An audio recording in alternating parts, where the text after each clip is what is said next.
Livyatan melville and Megalodon were two of the most terrifying ocean predators this planet has ever seen. These are the kind of creatures that have spawned myth and legend since mankind first went into the water. Even though these beasts had gone extinct long before modern humans were even around, there is still something in us that fears the deep abyss of the open ocean and what may lurk in its depth. These fearsome predators shared the same ocean during the same time period and were likely well acquainted with each other. During the Miocene epoch, some 13 million years ago, they competed for the same food and the same turf. When they eventually went extinct, it was probably for the same reason. So, who would have been the top predator of the ancient oceans? And when they met face to face, which of these fearsome giants yielded to the other? Let's take a closer look at each of these prehistoric sea monsters.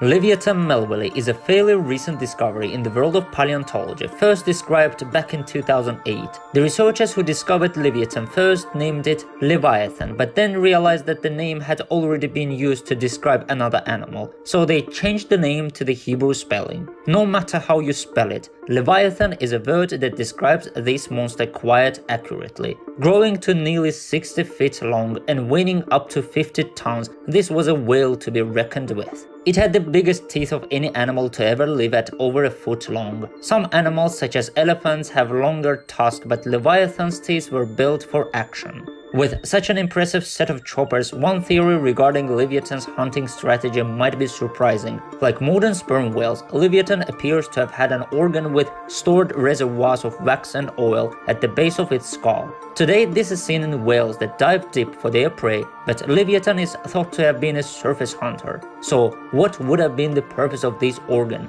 Among the possible guesses, one of the most interesting is that Leviathan may have subdued large prey items by head-butting at high speed, thereby knocking them unconscious, at which point those formidable teeth would have come into the picture. Picture a great white shark, except 3 times as large, and you get some idea of what Megalodon would have been like. Back when Megalodon was first discovered, researchers put its estimated length at 80 to 100 feet. But in recent times, there are more realistic numbers. Still, at over 60 feet long and perhaps weighing as much as 100 tons, it was the biggest and most dangerous shark that ever lived. To go along with its 7-inch serrated teeth, it had the strongest bite force of any animal ever known, and was much more powerful than even the biggest dinosaurs. Because sharks' skeletons consist mostly of cartilage, the only evidence of Megalodon we have today is teeth, jaw fragments, and a few pieces of vertebrae. There is some debate over whether it's closely related to the great white or whether it was the last in a lineage of giant-toothed sharks. Without more evidence, it's hard to know exactly what this creature looked like. While it's highly improbable that a remnant population of Megalodon sharks still exists somewhere in the world, what is certain is that this massive predator once ruled the ancient oceans. Or did it? Until 2008, it was thought that Meg was the biggest, baddest thing in the prehistoric sea. Did the monster Livyatan bully this massive shark? Or was it the other way around? Both of these predators lived in every ocean of the world, which were much warmer at the time. They preyed on huge whales, dolphins, pinnipeds, giant sea turtles, sharks, and probably anything else they came across. It's even likely that smaller individuals of either species would have fallen prey to the other, but the primary food source for both was marine mammals. Researchers believe the shifting ocean conditions may have played a part in the extinction of these massive predators, either influencing the creatures directly or altering their food supply. But why did these monsters die off when other sea creatures of the same time flourished? The answer simply may be that large predators have a more difficult time adapting to changing conditions, particularly where their food sources are involved.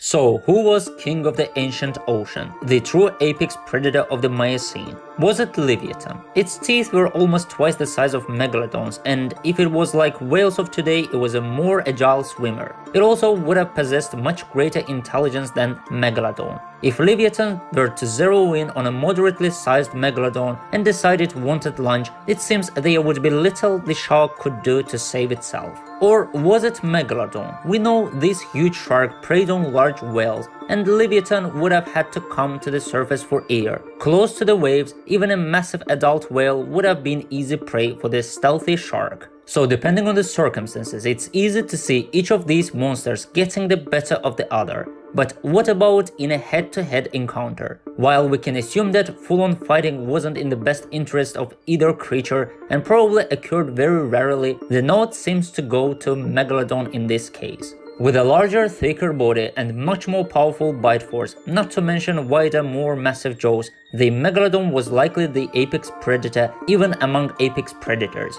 But don't count Livyatan out. This is a relatively new species, and as research continues, surprises may be revealed. Either way, thanks to these two monsters, the prehistoric ocean was a very dangerous place. So, what do you think, Megalodon or Livyatan?